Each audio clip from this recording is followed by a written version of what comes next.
Bonjour à tous et bienvenue dans cette nouvelle vidéo. Aujourd'hui, je vais te montrer comment est-ce que tu peux éditer une facture gratuitement sur Indy. Alors, si tu ne connais pas Indy, c'est le meilleur logiciel comptable aujourd'hui sur le net qui existe pour les indépendants et les freelances de manière générale.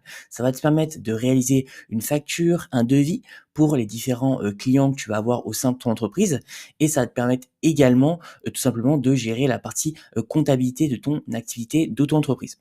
Donc c'est extrêmement important déjà d'avoir des factures pour gérer l'administratif et pour pouvoir être en règle avec tout simplement l'URSSAF et également pour envoyer les factures à tes clients.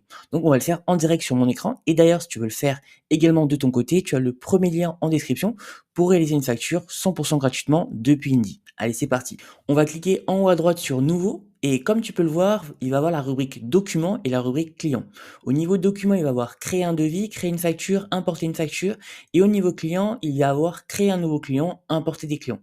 Donc nous, pour le coup, ça va être intéressant de créer un nouveau client puisque ça va être une nouvelle facture. Donc il va falloir partir d'un nouveau client. On va cliquer sur créer un nouveau client. Une fois arrivé, donc on nous demande tout simplement que le client est soit une entreprise, soit un particulier. Et il va falloir également, donc soit tu as déjà renseigné son SIRET, donc là tu vas pouvoir également rechercher par le SIRET de l'entreprise et ça va tout simplement te remplir toutes les différentes rubriques. Ou si tu n'as pas encore du coup tout simplement renseigné le SIRET de l'entreprise, de ton nouveau client, il va falloir que tu le renseignes. Donc soit le nom, soit la raison sociale, le numéro SIRET, le numéro de TVA, et là tu vas pouvoir également renseigner son adresse email et son téléphone, mais comme c'est marqué, c'est optionnel, donc il n'y a aucune obligation. Et il va falloir également que tu renseignes l'adresse du siège social. Et là, tu vas pouvoir mettre quelques informations en plus. Une fois que c'est fait, il va falloir enregistrer. Et du coup, une fois enregistré, ça va être à l'intérieur de la base de données de Indy. Donc moi, je vais fermer puisque pour le coup, cette vidéo est à titre d'exemple. Donc je vais pas renseigner un nouveau client, mais je vais te montrer comment est-ce que tu peux faire une facture une fois que tu as renseigné tous les différents détails du nouveau client que tu souhaites facturer. Une fois que tu as créé un nouveau client à l'intérieur de Indy, il va falloir éditer ta facture. On va se rendre dans Nouveau, créer une facture, et là, on va devoir éditer une facture par rapport au client qu'on souhaite facturer. Donc, tu as trois rubriques, la rubrique générale, item et paiement. Au niveau général, il va falloir que tu sélectionnes le client que tu as créé auparavant.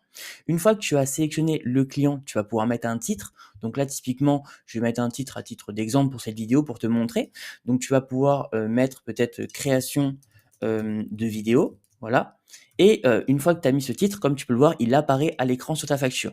Donc là, effectivement, c'est optionnel, donc tu n'es en aucun cas obligé de le faire, mais c'est toujours un peu plus professionnel de l'insérer à l'intérieur de ta facture. Donc là, je vais le retirer tout simplement. Et également, tu peux mettre un texte d'introduction. Donc là, c'est optionnel également. Donc je vais te montrer comment est-ce que ça apparaît sur la facture.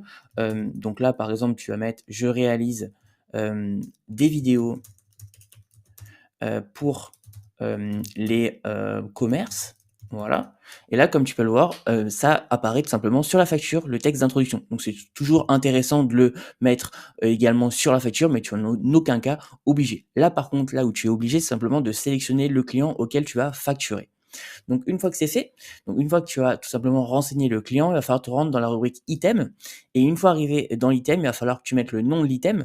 Donc là, il va falloir que tu saisisses un nom. Donc simplement le nom, c'est le libellé qui va arriver sur ta facture. Donc là, tu vas devoir tout simplement mettre tout simplement la nature de ton activité. Donc qu'est-ce que tu fais?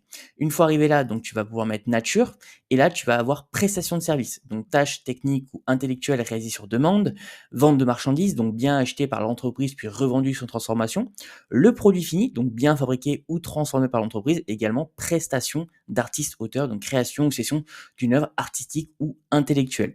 Une fois que tu as renseigné la rubrique nature, donc tu vas pouvoir descendre.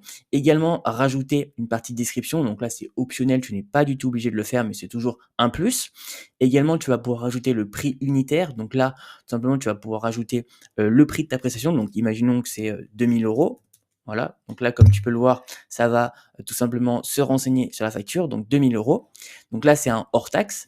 Également, la quantité. Donc là, il y a effectivement, c'est comme c'est un montage vidéo, on va le faire une fois. Et là, tu vas pouvoir également, si par exemple c'est une vente de marchandises et que tu vendras plusieurs objets à une personne, là tu peux rajouter le nombre de pièces, etc. Tu vois, tu peux mettre l'unité, donc là c'est optionnel également. Une fois arrivé là, également tu as la TVA, donc si tu factures la TVA, c'est à 20%. Et une fois que tu as renseigné ces différents renseignements, tu vas pouvoir remonter un peu plus haut et te rendre dans la rubrique paiement. Dans la rubrique paiement, tu vas tout simplement sélectionner le délai de paiement. Donc, tu vas cliquer en haut à droite et comme tu peux le voir, tu vas avoir donc différents, délais, de traitement. Donc 30 jours après réception, 45 jours fin de mois, 60 jours après émission de la facture à réception ou autre durée. Généralement, moi, je mets 30 jours après réception, ça laisse un mois pour la personne à me payer, c'est largement suffisant et c'est toujours très correct, je trouve. Donc une fois que tu as renseigné le délai de paiement, et ben, tu vas tout simplement également renseigner ton RIB. Donc là, c'est optionnel, mais je te conseille de le mettre, c'est toujours mieux. Et tu vas pouvoir également tout simplement mettre les conditions si voilà, tu veux un mode de paiement ou par rapport aux pénalités de retard, si la personne paye en retard, bah, elle va des fois avoir effectivement des pénalités, par rapport au à son retard de paiement. Donc ça, c'est effectivement une possibilité, mais moi, c'est vrai que je mets pas trop la pression généralement, voilà, je le fais on le fait dans les temps et ça se passe toujours bien. Donc il y a pas de souci à ce niveau-là. Donc voilà au niveau, tout simplement, de cette rubrique de paiement.